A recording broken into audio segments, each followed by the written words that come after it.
Bonjour à tous, on va commencer cette présentation sur l'introduction de ce nouveau dispositif d'expérimentation incorporation de matières recyclées.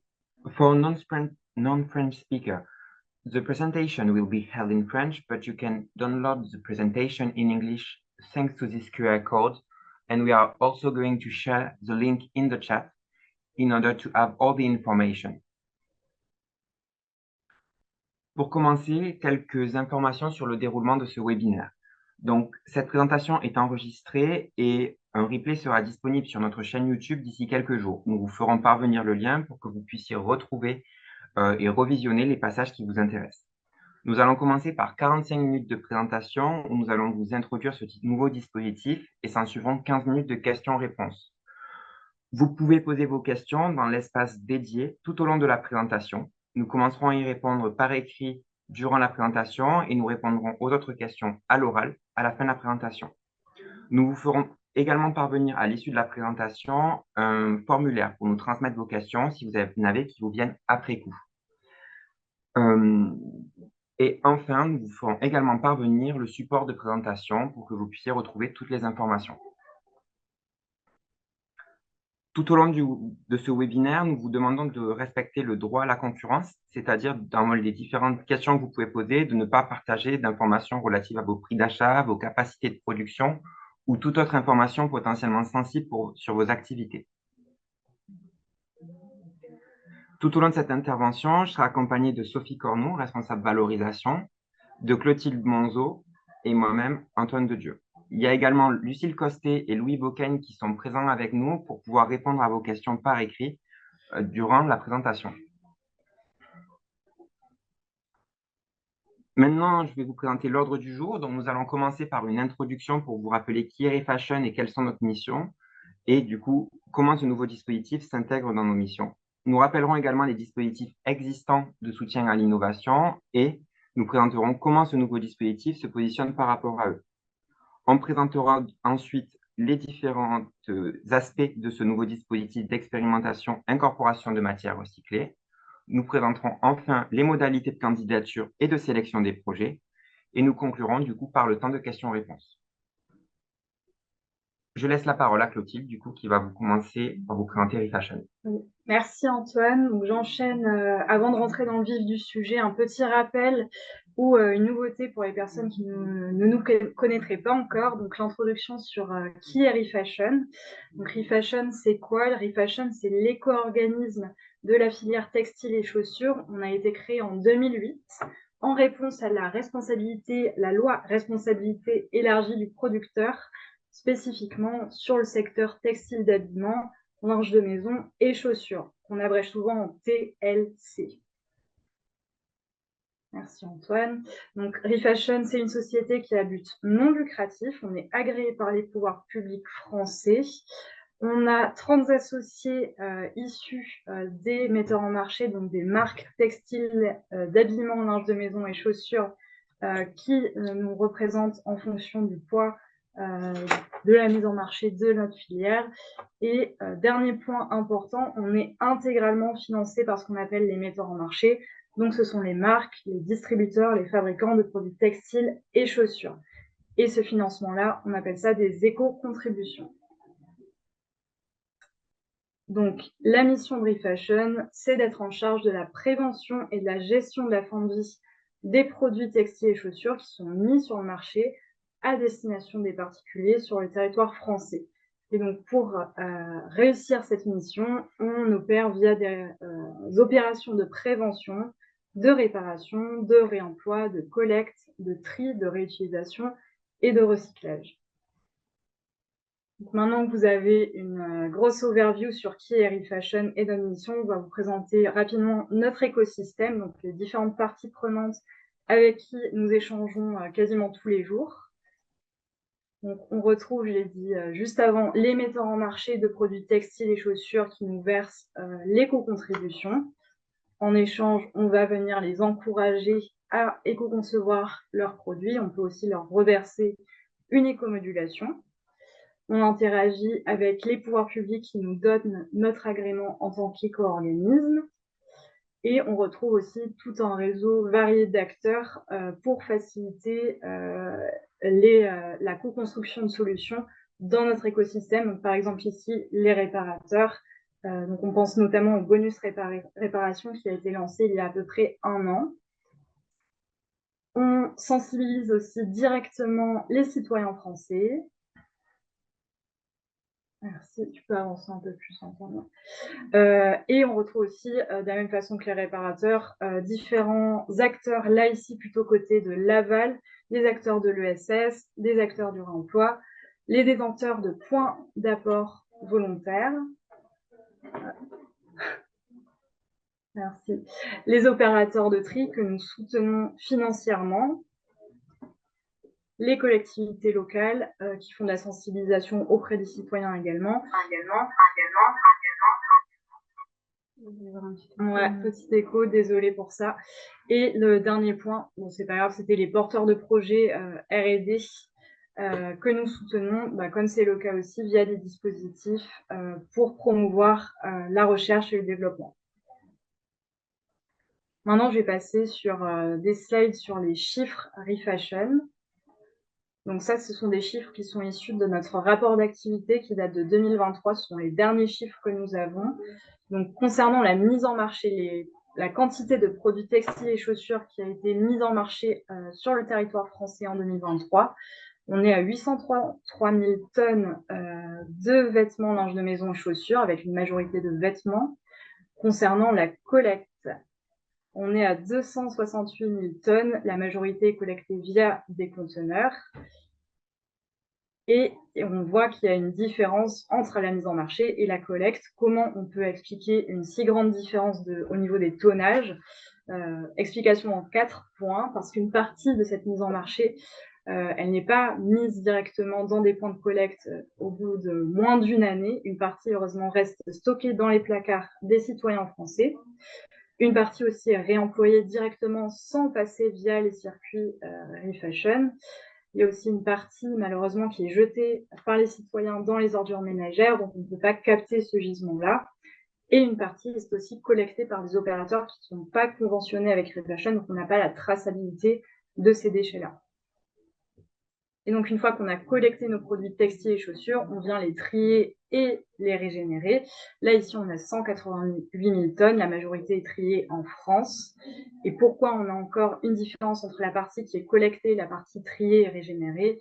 Une partie est cédée à des opérateurs non conventionnés avec Refashion, donc on n'a pas la traçabilité sur ces produits-là. Une partie est directement écrémée et réutilisée. Et une partie est des déchets qui ne sont pas des TLC. Maintenant, un dernier zoom, les derniers chiffres sur le tri et la régénération. Donc, en majorité, à 58,6%, on a de la réutilisation de ces produits textiles et chaussures. Ensuite, deuxième exutoire, on a le recyclage à 32,5%, en majorité du recyclage mécanique ici. Et ensuite, les dernières exutoires à 8,3%, le combustible solide de récupération pour faire de la valorisation énergétique. Ensuite, à 0,5%, l'incinération avec valorisation énergétique. Et le dernier, à 0,15% de l'incinération ou enfouissement, ici sans aucune valorisation d'énergie. Donc, avant de vous présenter dans le détail le cadre des expérimentations, on va vous montrer la chaîne de valeur du recyclage. L'idée, c'est que vous puissiez bien voir où les expérimentations s'intègrent dans cette chaîne de valeur. Et aussi, on va reprendre rapidement la présentation de tous nos dispositifs de financement du recyclage et où les expérimentations interviennent également dans ces dispositifs. Donc, sur cette slide, on vous présente les principales étapes de la chaîne de valeur de la régénération des textiles et chaussures, une fois qu'ils sont collectés et triés.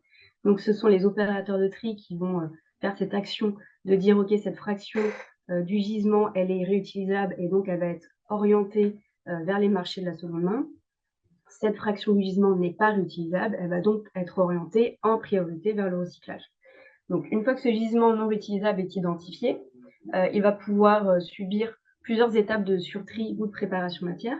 Le surtri, ça va être à la fois venir essayer d'identifier les compositions matières des gisements, pourquoi pas les couleurs, et aussi les types, les catégories de produits. On va ensuite opérer plusieurs étapes de préparation de recyclage. Donc, on parle de délissage sur les textiles, on parle plutôt de démantèlement sur les chaussures.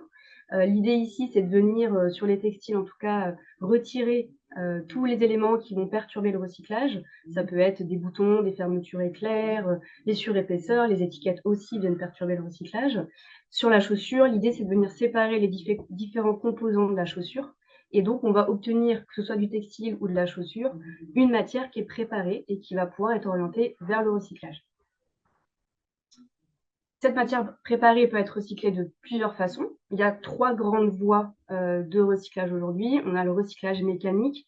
Donc là, il s'agit de venir couper, broyer, effilocher. On va récupérer derrière, pour les textiles, des fibres. Et pour les chaussures, on peut récupérer du broyat, comme sur les textiles également. Des chiquettes, par exemple.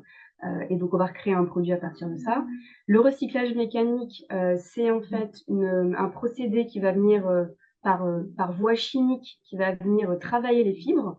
Et donc, on va récupérer des constituants de base qui ont la même qualité que les matières vierges. Et enfin, le recyclage thermomécanique. Donc là, on va plutôt venir fondre les fibres.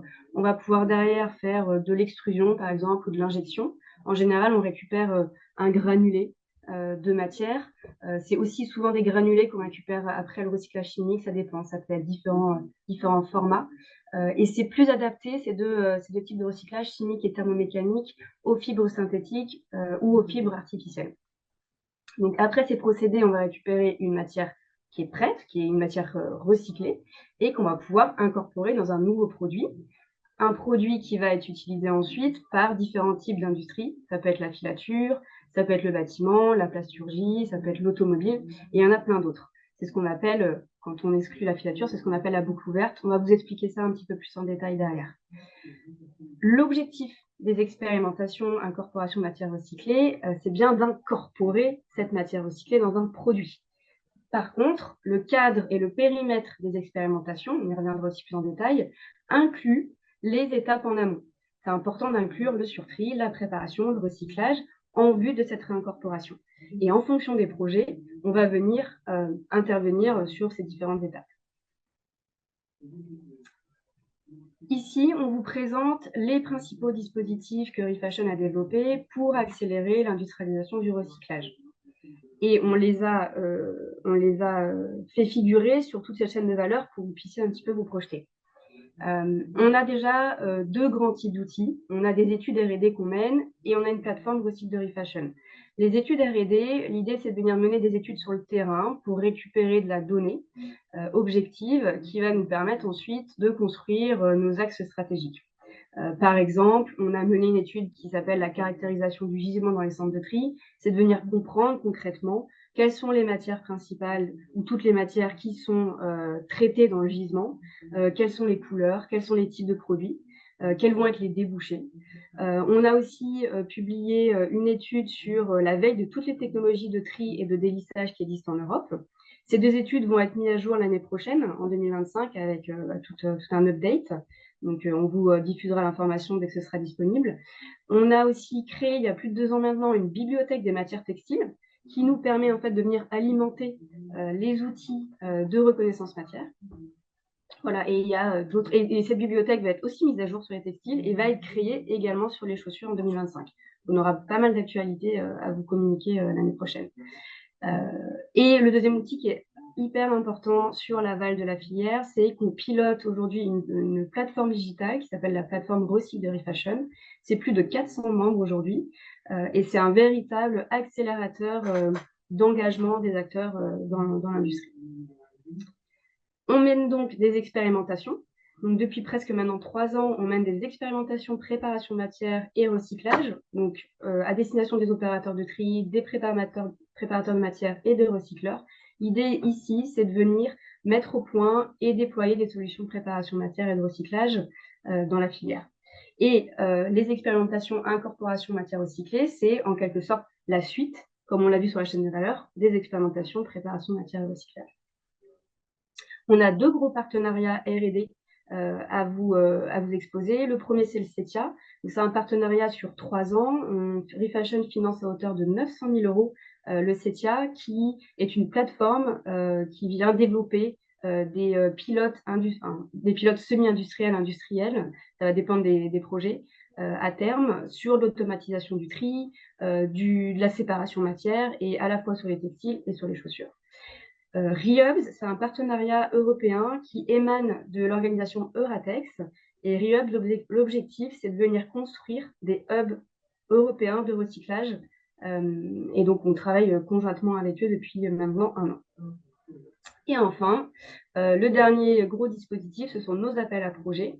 Certains connaissent, le Change Innovation, ça fait maintenant depuis 2010, donc ça fait 13 ans, 14 ans qu'on le fait, chaque année quasiment. Et le Change Industriel, il est nouveau de cette année. L'idée ici, c'est vraiment de venir financer des projets innovants qui vont permettre à la fois de développer l'éco-conception des produits pour que la durabilité soit augmentée et aussi que la recyclabilité soit augmentée, et à la fois venir rendre, que ce soit au stade de l'innovation, mais jusqu'au stade industriel, rendre des projets industriels en termes de tri, de préparation matière et de recyclage. Et donc là, sur ces 2 appels à projets, on vient couvrir tous les niveaux de maturité technologique.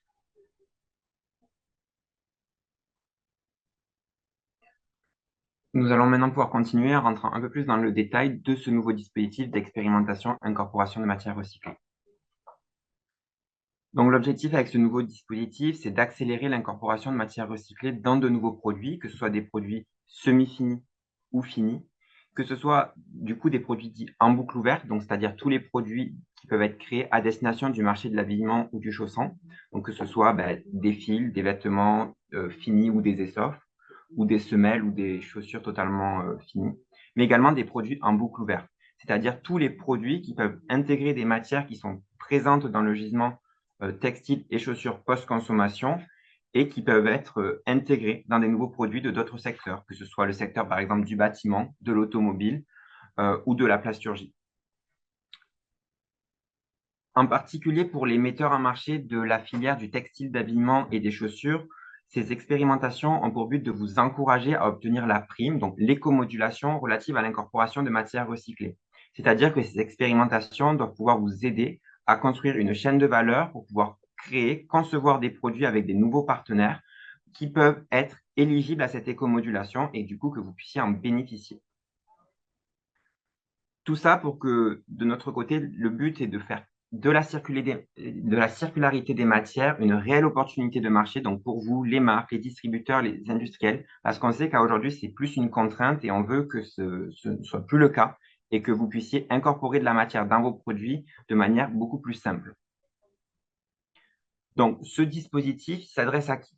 Dans un premier temps, il va s'adresser du coup à tous les metteurs en marché et tous les industriels et les entreprises qui travaillent dans la filière du textile d'habillement et des chaussures. Ça peut être quelques exemples, des filateurs, des tisseurs, des tricoteurs ou des fabricants de semelles. Toutes les entreprises qui vont confectionner une partie ou en totalité un produit à destination du marché de l'habillement ou du chausson. Ce dispositif s'adresse également à toutes les entreprises de la boucle dite ouverte, c'est-à-dire tous les autres secteurs d'activité qui peuvent être intéressés pour incorporer des matières qui sont issues du recyclage des textiles et des chaussures. Ça peut être des entreprises des secteurs de l'automobile, du bâtiment et de la plasturgie. De nouveau, quelques exemples d'entreprises, donc c'est non exhaustif, donc il peut y en avoir beaucoup d'autres. Ça peut être par exemple des fabricants d'isolants à destination du bâtiment ou de l'automobile, des fabricants de non-tissés, donc pour d'autres usages, ou les plasturgistes qui souhaiteraient mettre au point de nouveaux granulés pour répondre à des usages en incorporant une partie de matière recyclée à l'intérieur. Maintenant, je vais vous donner quelques exemples, maintenant qu'on a défini à peu près le cadre général de ces expérimentations incorporation matière recyclée. Donc, sur cette slide, on va avoir 4 exemples différents.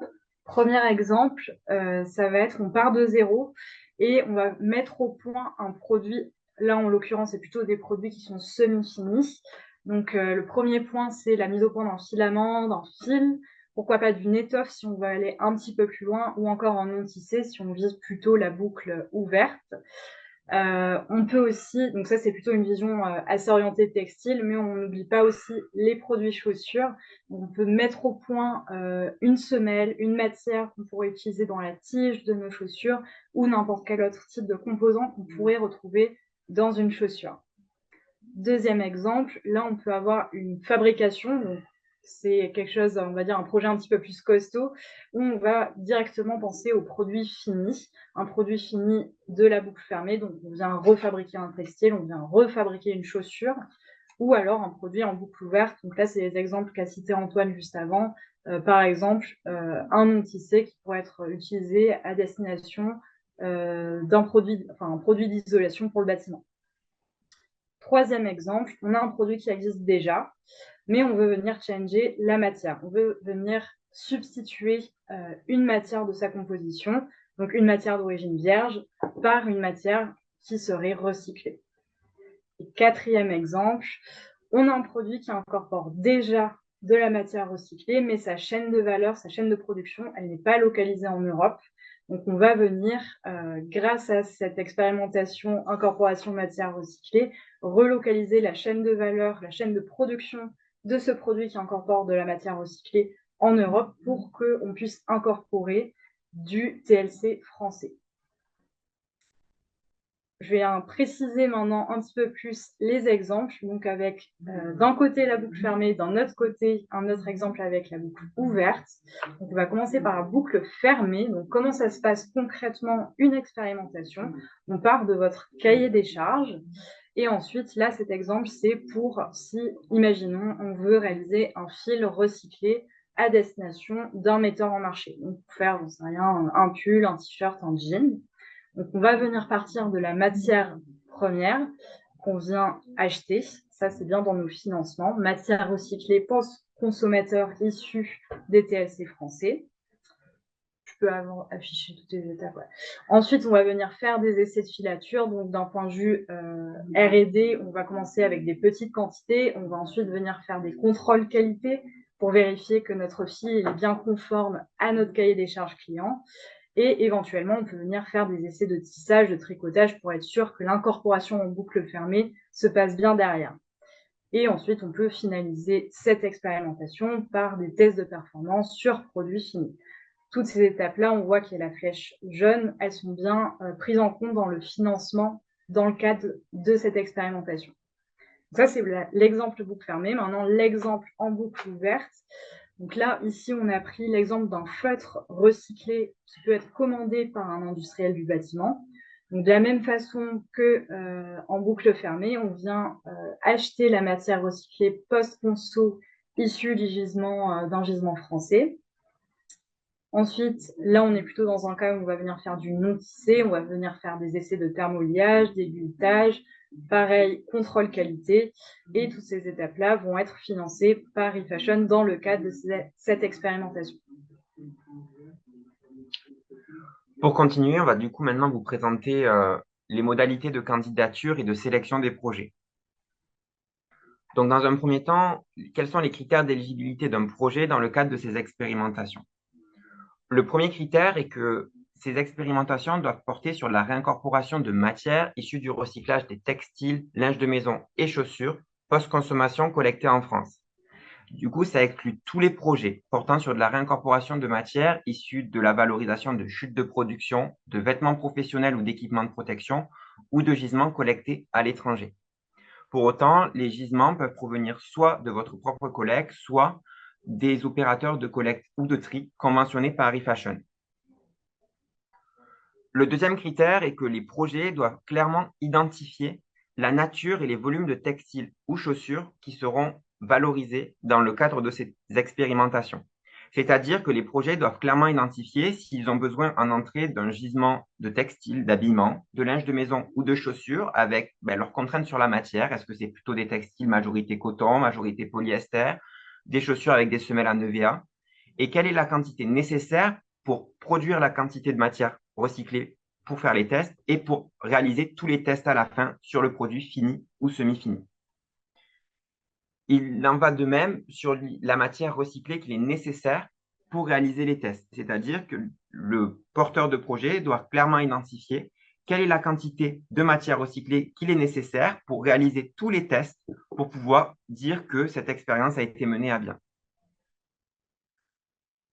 On a également un critère sur les volumes minimums traités à horizon de 3 ans. L'idée est de pouvoir accompagner des projets qui vont durer dans le temps et traiter des volumes de TLC, donc de textiles, de linge de maison ou de chaussures, de manière la plus pérenne possible dans le temps. Donc, c'est pour ça qu'il y a cet objectif à horizon de 3 ans. On a quand même tout de même séparé les objectifs de volume entre la boucle ouverte et la boucle fermée. Au niveau de la boucle ouverte, donc pour tous les projets portant sur des produits autres que le textile d'habillement et le chausson, ce minimum traité à horizon de 3 ans est de 500 tonnes. Pour les projets en boucle fermée, il est de 10 tonnes par an. Donc, boucle fermée, tous les produits à destination du marché de l'habillement et du chausson. Le 5e critère concerne le type de matières qui vont être éligibles dans le cadre de ces expérimentations. Il faut que ce soit des produits pour lesquels les matières, il existe un circuit d'approvisionnement. C'est-à-dire que les gisements en entrée doivent être connus, disponibles et dont l'approvisionnement est facilement réalisable dans la mesure du possible. Tous les autres matières, donc sur lesquelles on n'a pas forcément de connaissances sur l'approvisionnement ou l'approvisionnement est plus complexe, seront plus concernés par d'autres dispositifs chez nous, dont notamment les expérimentations préparation matière. Enfin, les solutions et les projets proposés doivent être applicables en Europe, c'est-à-dire que les actions de transformation et de réincorporation soient localisées dans des pays européens. Elles peuvent être localisées dans des pays différents, mais toujours dans un pays de l'Union européenne. Alors, comment savoir si votre entreprise elle est éligible aux expérimentations d'incorporation de matières recyclées? Le premier point, c'est que votre entreprise elle doit être capable de traiter ou de réincorporer des matières, on l'a dit plusieurs fois, qui soient issues des TLC collectés en France. Et elle doit aussi être capable d'opérer à minima une des étapes de la chaîne de valeur qu'on a vu au préalable plusieurs fois. Là, ce qu'il faut vraiment comprendre et retenir, c'est que c'est l'entreprise qui porte le projet, c'est elle qui va transformer la matière, quelle que soit l'étape. On parle de surtri, de préparation, de recyclage ou d'incorporation, c'est celui qui transforme la matière. C'est donc pas le donneur d'ordre, c'est pas celui qui a le cahier des charges qui va être le porteur du projet, c'est le transformateur qui va supporter le plus de dépenses pour lequel le projet va donc bénéficier d'un soutien, d'un financement du Fasher. On peut bien sûr accompagner les metteurs en marché dans la recherche de partenaires pour construire cette chaîne de valeur. Et aussi, ce qui est important de savoir, c'est que le porteur de projet peut créer un groupement de personnes morales pour impliquer un ou plusieurs metteurs en marché. Votre entreprise elle doit avoir de la maturité sur le recyclage, c'est-à-dire qu'elle doit avoir déjà conçu, mis au point, fabriqué un produit qui contient au minimum 10% de matière recyclée. Par contre, cette matière recyclée, elle peut ne pas provenir des gisements TLC collectés en France. Par exemple, ça peut être, vous avez déjà créé un produit composé à majorité de polyamide recyclé et ce polyamide provient de filets de pêche, par exemple. C'est pour voir aussi à quel point vous avez déjà commencé à travailler le sujet. On l'a dit plusieurs fois, je le répète, mais il faut que la solution soit mise en application en France ou en Europe. Donc, le périmètre, c'est bien l'Europe. Votre entreprise peut être candidate et porteur de projet une seule fois dans le cadre de cette vague d'expérimentation incorporation de matières recyclées. Par contre, votre entreprise peut déjà être porteur de projet dans un des autres dispositifs ReFashion, des expérimentations préparation de matières recyclage, nos appels à projets ou autres. Et enfin, votre entreprise devra rejoindre le réseau de la plateforme Recycle de ReFashion si votre dossier de candidature est retenu. On a plusieurs critères de sélection et une pondération associée. Le premier, c'est la plus grosse pondération, ce sont les volumes visés de textiles et chaussures traités à l'issue du projet. Donc ça, c'est la plus forte pondération. Dans tous les projets qui sont financés par l'éco-organisme, le but ultime, si on veut, c'est qu'on cherche à traiter des volumes importants de gisements usagés. Vous avez 3 autres critères qui ont la même pondération. Le caractère innovant du projet d'expérimentation, l'identification des débouchés et les moyens qui vont être déployés. Sur le caractère innovant, l'idée ici, c'est de venir quand même mettre en avant les projets qui vont traiter d'un sujet nouveau et parfois complexe. C'est là où la filature, refaire du fil, va être bien plus mise en avant et avoir une meilleure note qu'un projet qui consiste à créer un isolant. le marché de l'isolation, il est construit aujourd'hui, c'est des choses qu'on connaît bien. On en a besoin parce que, pour le coup, c'est ces produits-là qui vont venir capter un gros volume de gisement, mais c'est moins innovant que de créer un fil. Donc, on viendra bien évidemment mettre beaucoup plus, on viendra noter avec une meilleure note les projets en boucle fermée sur ce point-là, sur ce critère-là. Identification des débouchés. Alors, on ne va pas lancer une expérimentation si derrière les débouchés n'ont pas été identifiés, s'il n'y a pas un client qui s'est positionné, s'il n'y a pas une commande potentielle. On vous a présenté plusieurs fois la chaîne de valeur. On ne s'arrête pas à l'incorporation du produit. Il faut aller quand même jusqu'à pouvoir proposer ce produit sur un marché identifié. Les moyens déployés, l'idée ici, c'est que le porteur de projet présente un dossier qui soit suffisamment complet et précis. On va avoir une idée des moyens humains, des moyens techniques ou économiques qui vont être déployés. On vous demandera une estimation des coûts à chaque étape et le temps que ça prendra pour pouvoir avoir une idée du calendrier général de l'expérimentation. Et enfin, le caractère stratégique du projet pour la filière.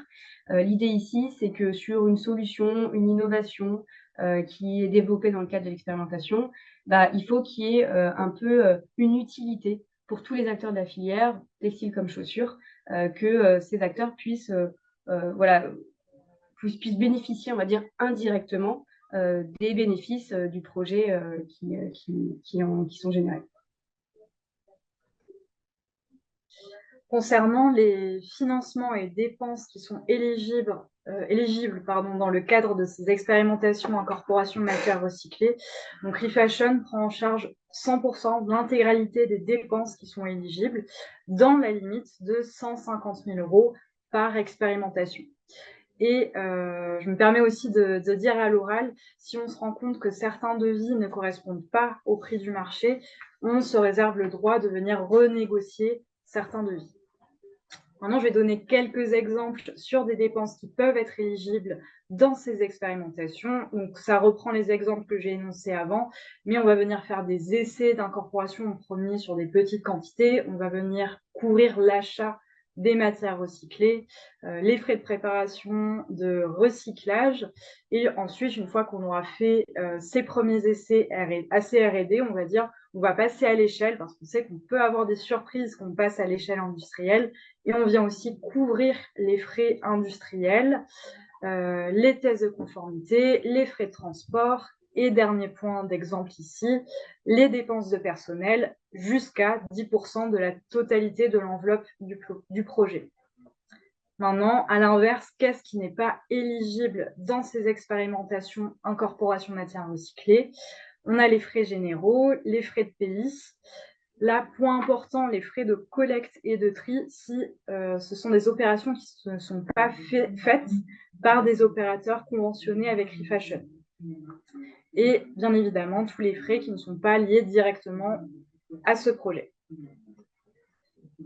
Maintenant, on va vous donner le calendrier de ces expérimentations. Donc, nous lançons aujourd'hui l'appel à manifestation d'intérêt. Vous pouvez dès aujourd'hui nous envoyer vos dossiers. Ensuite, nous ferons une première relève des projets le 7 janvier 2025, donc sur les premiers dossiers qui auraient été complétés et adressés à Refashion. Et nous faisons une deuxième relève des projets le 28 février 2025. C'est, je pense, la date la plus importante à noter dans vos agendas, car c'est aussi la date de clôture de l'appel à manifestation d'intérêt. C'est la deadline pour nous envoyer vos dossiers. Ensuite, nous shortlisterons les projets et nous lancerons les projets qui seront sélectionnés courant 2025. Et point important, un projet ne peut excéder une durée de 12 mois, ce qui nous amène donc dernière date au 31 mars 2026, date à laquelle on clôturera les derniers projets expérimentation, incorporation, matières recyclées. Alors, le dossier de candidature, je vais lister rapidement ce qu'on vous demande, sachant que tous les éléments sont consultables. On va vous remettre le lien, et c'est aussi le lien qu'on a mis dans le chat tout au début. Tous les éléments sont consultables sur notre site internet, ainsi que le règlement. Donc, très important. Le règlement, pour le coup, il y a vraiment tous les éléments. On vous demande donc de déposer un dossier de candidature qui soit de forme libre. Par contre, dedans, il faut qu'on ait bien la présentation du porteur du projet et des potentiels partenaires, prestataires qui auraient déjà été identifiés sur toute la chaîne de valeur. Une présentation du projet en mettant bien en avant les objectifs du projet.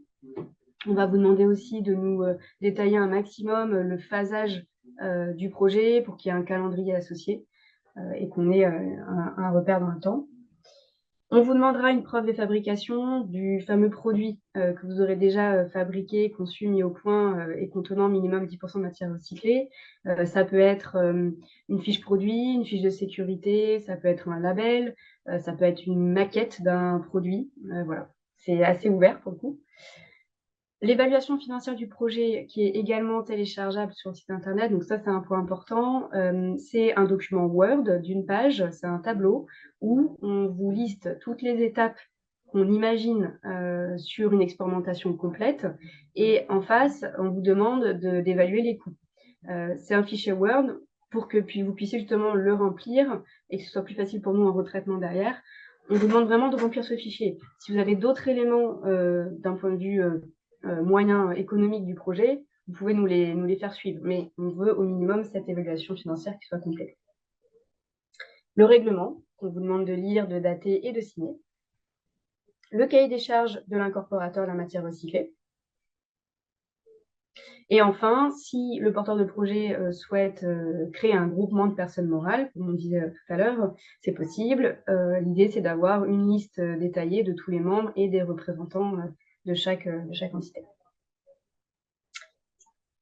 C'est assez simple. Le dossier, c'est à transmettre par mail à cette adresse mail, expérimentation@refashion.fr. Essayez, si vous pouvez, dans l'objet du mail, mettez bien expérimentation, incorporation matière recyclée, avec peut-être le nom de votre entreprise, le nom du projet si vous en avez un, pour que ce soit le plus identifiable possible. Et puis nous, on va commencer dès aujourd'hui à traiter vos dossiers. Et donc, je le rappelle, tout est disponible sur le site internet Recycle de Refashion. Vous avez le lien en cliquant ici. On vous a remis le lien dans le chat. Et on vous enverra de toute façon cette présentation, donc vous allez pouvoir récupérer tous les éléments. Vous avez donc jusqu'au 28 février de l'année prochaine pour déposer votre dossier de candidature, avec, pour rappel, une première date de relève au 7 janvier 2025. On est dans les temps, je pense, pour prendre vos questions. On va essayer d'en traiter un maximum. Si on manque de temps ou si on a besoin de creuser davantage pour bien répondre à vos questions, on fera de toute façon derrière, on vous renverra des éléments par mail. Peut-être un mot sur le questionnaire aussi, que tu disais en préambule. Oui, du coup, à l'issue de ce webinaire, vous allez recevoir un email avec le lien du replay, le support de présentation et également un lien vers un formulaire pour nous transmettre vos questions, pour qu'on puisse revenir vers vous par email si vous avez des questions qui vous viennent après coup, si on n'a pas eu le temps d'y répondre lors de cette session. Donc, on peut peut-être commencer avec les premières questions. Ouais.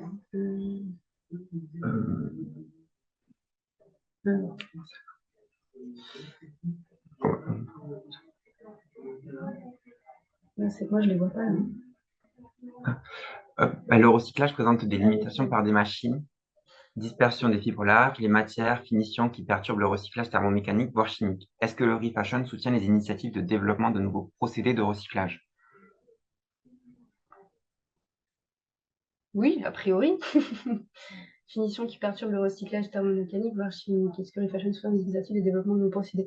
Oui, en fait, on est ouvert à toutes les innovations. Il faut juste bien rappeler que l'objectif, c'est d'incorporer une matière recyclée dans un produit semi-fini ou fini. Mais si cette incorporation, si cette finalité est atteinte, mais que ça nécessite de développer une nouvelle innovation de recyclage, très bien, on l'étudie. Ça peut, a priori, avec ces éléments-là, on peut vous dire qu'a priori, oui, ça rentre peut-être dans le cadre des expérimentations. Je me permets de préciser, il y a Louis en fait qui avait déjà répondu à l'écrit et qui parle en plus de ça, en plus pour compléter ta réponse, Sophie, du Change Innovation, qui est un autre dispositif Refashion qui est un petit peu plus spécialisé sur les sujets de R&D. Il y a une question également sur les porteurs de projets. Donc, est-ce qu'un distributeur, une marque peut être porteur de projet? Alors, bien repréciser du coup. Oui, en fait, le porteur de projet, donc c'est celui qui va avoir la plus grosse dépense dans le cadre du projet et c'est celui qui transforme la matière. Ça, c'est vraiment le point le plus important. Qu'il fasse du surtri, qu'il fasse de la préparation matière, du recyclage ou l'incorporation, il vient faire une étape de transformation. C'est lui qui propose son projet. Pour qu'un metteur en marché, que ce soit en boucle fermée ou en boucle ouverte, puisse candidater, c'est super important parce que ce sont les metteurs en marché qui vont vraiment venir à la fin commander le produit, qui sont les clients finalement du produit fini ou fini. Il est possible de créer un groupement dans lequel le metteur en marché sera impliqué. Alors, je vois qu'il y a plusieurs questions également sur la différence entre les 12 mois de la durée des projets et les 3 ans dont on parlait d'incorporation, enfin, de minimum de quantité incorporée à horizon de 3 ans.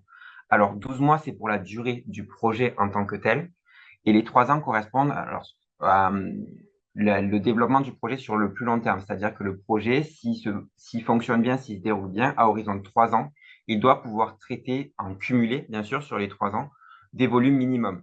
Donc, ces volumes minimums, on le rappelle, qui sont pour la boucle ouverte, donc tous les produits autres que pour l'habillement et le chaussant, sont de 500 tonnes, donc en cumulé sur 3 ans. Et les projets qui portent sur de la réincorporation sur des produits en boucle ouverte, donc à destination de l'habillement ou pour des chaussures, de 10 tonnes en cumulé sur les 3 ans. Je reviens sur la slide des étapes parce que quelqu'un demande à ce qu'on revienne dessus. Comme ça, vous pouvez regarder et poser des questions si vous avez des questions relatives à ça. Qu'est-ce qu'on a d'autre?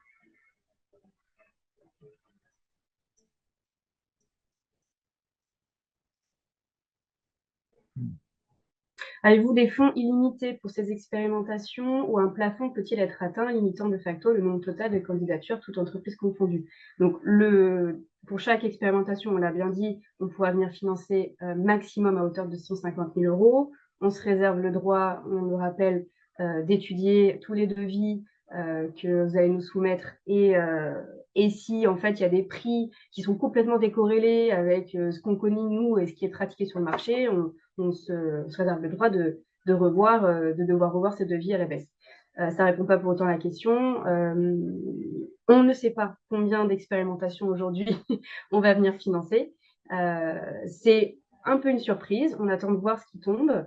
On n'a pas un budget précis qui a été défini à l'avance, donc ça va dépendre de chaque expérimentation et des critères en fait de sélection et d'intérêt pour la filière.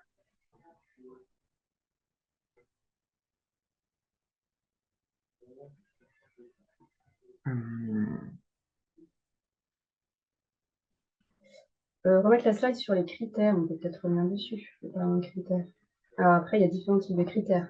Je vais peut-être en profiter pour faire un rappel si on reparle des critères, notamment les critères sur les projets. Il y a eu plusieurs questions à ce sujet sur les typologies de produits qui sont éligibles. C'est bien les textiles d'habillement, linge de maison et chaussures relevant de la consommation des ménages. Donc tout ce qui va être chute de production, vêtements professionnels, équipements de protection, donc EPI, sont exclus du périmètre. Donc c'est vraiment uniquement sur en fait tous les produits qui rentrent dans le périmètre d'action de la responsabilité élargie des producteurs qui sont éligibles à ce dispositif d'expérimentation.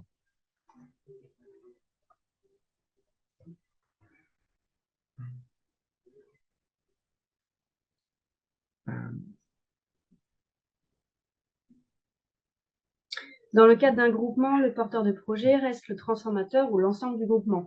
Alors, c'est un très bon point. Le porteur de projet, c'est le transformateur et c'est celui qui va générer le plus de dépenses. Donc, ça va dépendre de chaque projet et de chaque groupement qui va se construire. Ça, c'est des choses qu'on peut être amené à discuter ensemble si vous voulez nous exposer aussi dans votre dossier de candidature le point en disant on a identifié tous ces partenaires-là, il y a plusieurs transformateurs dans le projet qui on doit mettre en priorité. Bon, là, la réponse, c'est vraiment celui qui va finalement supporter le plus de dépenses et qui va du coup bénéficier du financement. On demande d'afficher plutôt la notation des critères du projet avec la pondération. Ok. Voilà, je reviens.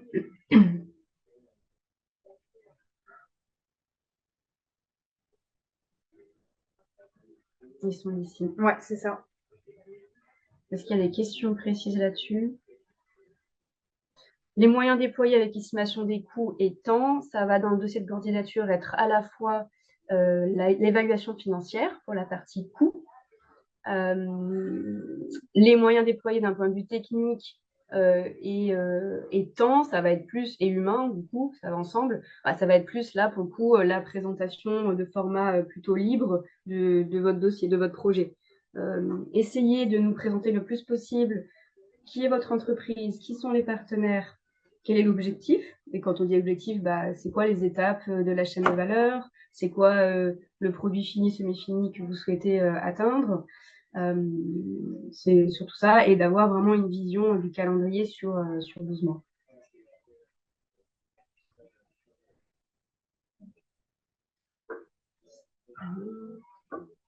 Il y a la 7 qu'on a traité. Bonjour à tous, merci pour la présentation. En tant que trader entre les usines et les marques, si j'ai bien compris, mon entreprise n'est pas éligible. Alors, ça dépend ce qu'on entend par trader.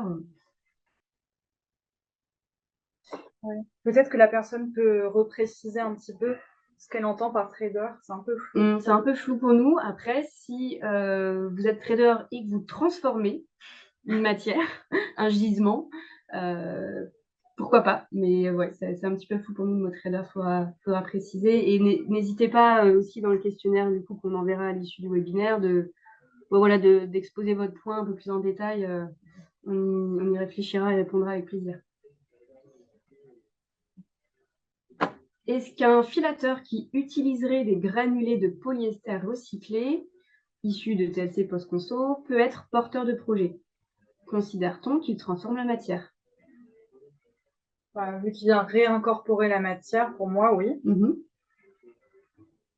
Oui, c'est un oui.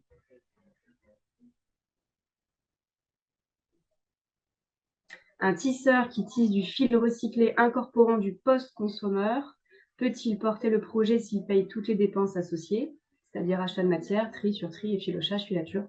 Oui, aussi.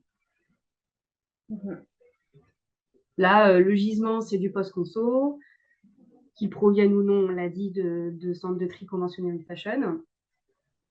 Il y a des dépenses qui sont complètement éligibles, l'achat de matière, le tri, le surtri, les filochages, la filature. Donc oui, a priori, ce tisseur peut candidater.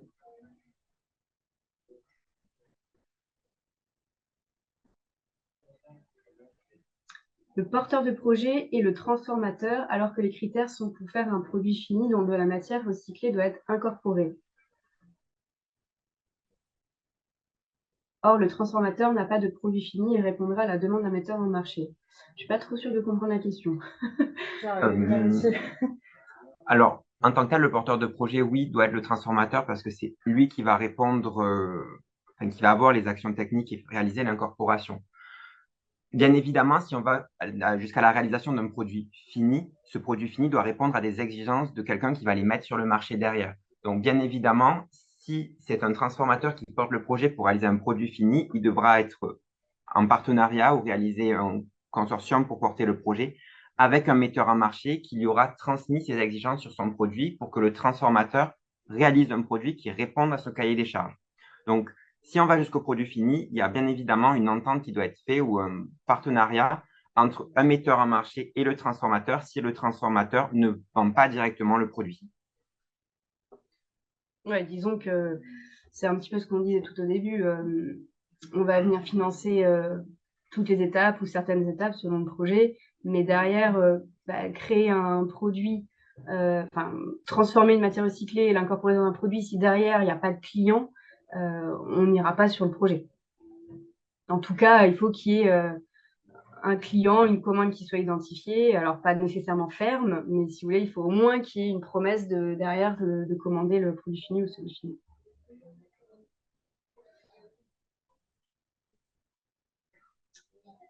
Je remonte un peu, mais...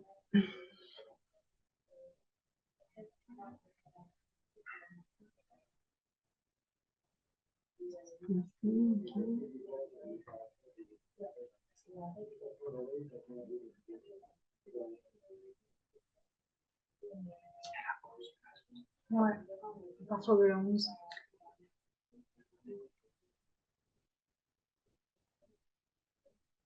Bonjour, financez-vous uniquement les projets qui n'ont pas encore démarré ou acceptez-vous également de soutenir des projets qui auront déjà débuté, dans notre cas en décembre de cette année?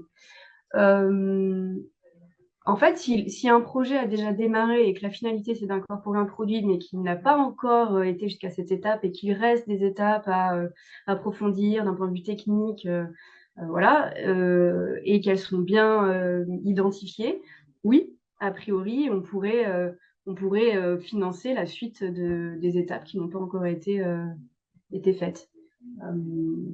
Faudra bien qu'on arrive à identifier, voilà, qu'est-ce qui a été fait, quels ont été peut-être les freins, les problématiques rencontrées sur ces premières étapes, où on en est aujourd'hui et qu'est-ce qui reste à faire. Et c'est ça qu'il faut bien qu'on comprenne. Et donc oui, on pourrait bien sûr financer le reste, la suite.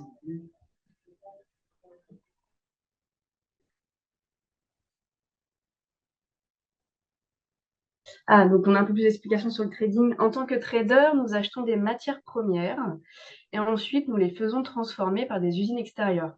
Nous n'avons pas d'usine. Est-ce que nous sommes éligibles? Sinon, y aurait-il d'autres projets auxquels nous pourrions être éligibles? Bon, a priori, si ce n'est pas vous le transformateur, mais que ce sont des partenaires, ce n'est pas vous, entreprise de trading, qui allez pouvoir candidater.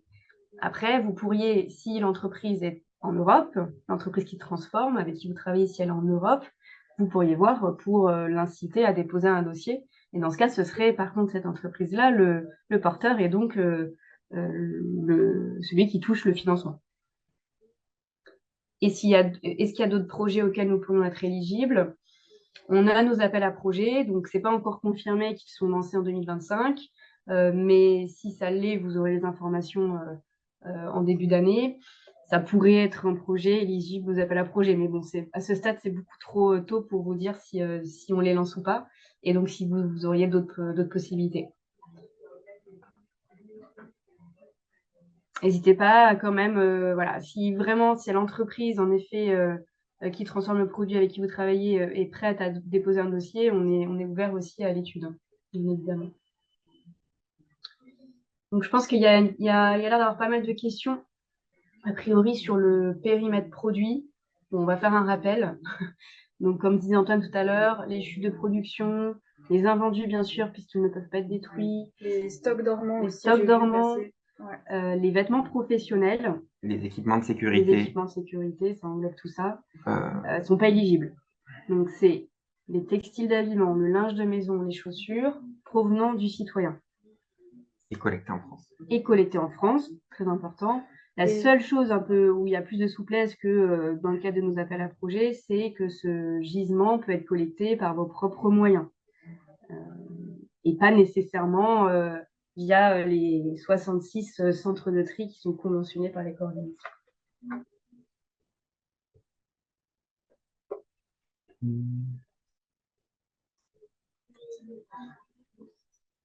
Investissement machine lié au projet exige des délais de fabrication, d'outils de fabrication avec des délais importants, c'est sûr. 6 mois seront largement consommés. Comment gérer les 12 mois? Alors, si c'est un projet où il y a de l'acquisition de gros équipements et en effet, ça prend du temps, c'est peut-être pas le bon guichet. Ça pourrait peut-être être plutôt un projet à déposer dans le cadre de nos appels à projets, puisque nos appels à projets, on a des projets qui font 12 mois, 24 mois, 36 mois parfois, et surtout sur le passage à l'échelle industrielle où en fait on a besoin de s'équiper en machines. Il y a l'acquisition, il y a l'installation, il y a le rodage. On sait très bien que tout ça prend en général entre 24 et 36 mois. Donc, c'est peut-être pas le bon dispositif. N'hésitez pas à nous donner plus de détails sur votre demande, voilà, pour qu'on étudie quand même ça, mais c'est peut-être pas en effet le bon dispositif. L'idée, c'est vraiment, comme vous pouvez candidater jusqu'au 28 février, on ajoute 12 mois, ça vous amène au 31 mars 2026.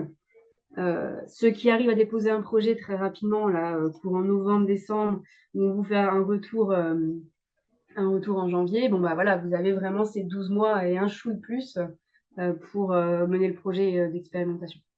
Alors, on a une précision. Il s'agit plutôt de petits outillages pour améliorer les machines dans un premier test d'incorporation.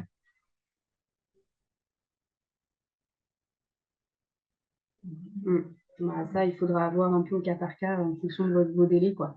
C'est ça, tout va dépendre du projet et de comment ça se positionne. Donc, ça reste intéressant de nous en parler pour voir. Et si c'est pas le bon guichet parce que ça correspond pas en fait au périmètre, au délai, ça pourra peut-être mieux correspondre à nos autres dispositifs, dont notamment les appels à projets, comme parlait Sophie. Il y a peut-être, alors on ne s'avance pas trop, mais là où il y a une marge de manœuvre, ça pourrait être de dire on ne le sait pas et on ne peut pas le confirmer, puisque c'est un nouveau dispositif qu'on lance. Mais si il fonctionne bien et si ça nous permet de faire avancer la filière, on pourrait imaginer une deuxième vague d'expérimentation incorporation de matières recyclées, par exemple au deuxième semestre 2025. Ce n'est pas du tout annoncé et confirmé, bien évidemment. Mais donc vous pourriez quand même commencer votre projet, mine de rien, pour pas que vous soyez bloqué, et candidater, pourquoi pas, sur une deuxième vague qui n'existe pas aujourd'hui, mais qui pourrait exister.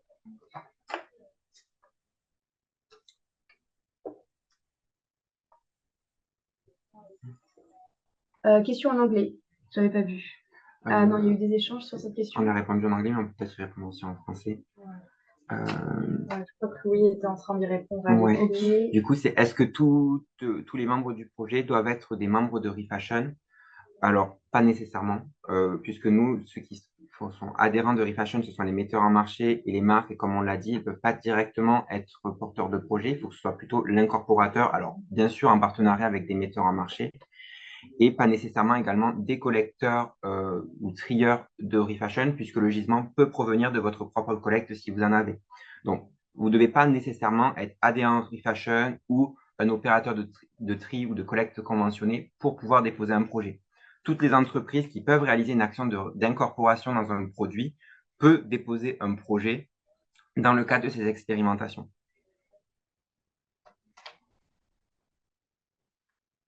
Donc, je pense qu'on est bien, on est sur le timing.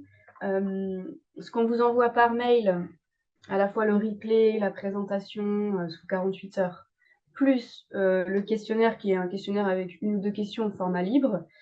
N'hésitez pas à exposer votre projet en quelques lignes, à nous poser vos questions.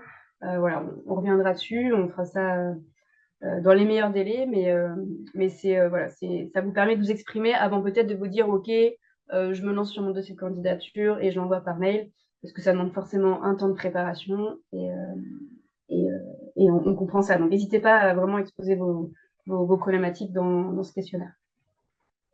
Le lien ne marche pas, je vois. C'est le lien du... Sur tous les projets non couverts, c'était une remarque qui est du coup, tous les projets non couverts par ReFashion, donc par l'éco-organisme, n'hésitez pas à vous rapprocher de pôles de compétitivité. Ils peuvent vous orienter vers d'autres dispositifs de financement qui pourront correspondre à votre projet. Donc, il existe plusieurs pôles de compétitivité en fonction des filières et des secteurs d'activité. Donc, n'hésitez pas à vous rapprocher de ceux qui correspondent au secteur d'activité de votre projet. Ils pourront vous orienter au mieux. Je crois que c'est le lien du questionnaire qui ne fonctionne pas dans le chat. Bon, de toute façon, on vous renvoie tout par email. Voilà, de toute façon, comme on dit, l'email, vous allez le recevoir sous 24 à 48 heures, donc le temps que le replay soit monté. Et vous aurez toutes les informations. Et du coup, n'hésitez pas à revenir vers nous à travers le formulaire de questions, si vous en avez, pour qu'on puisse vous aider à bien identifier si le projet peut être éligible dans le cadre de ces expérimentations pour pouvoir vous accompagner au mieux. On va clôturer, il est 10h30. Merci à tous pour votre attention et on vous dit à bientôt pour la suite. Très bonne journée. Bonne journée. Au revoir.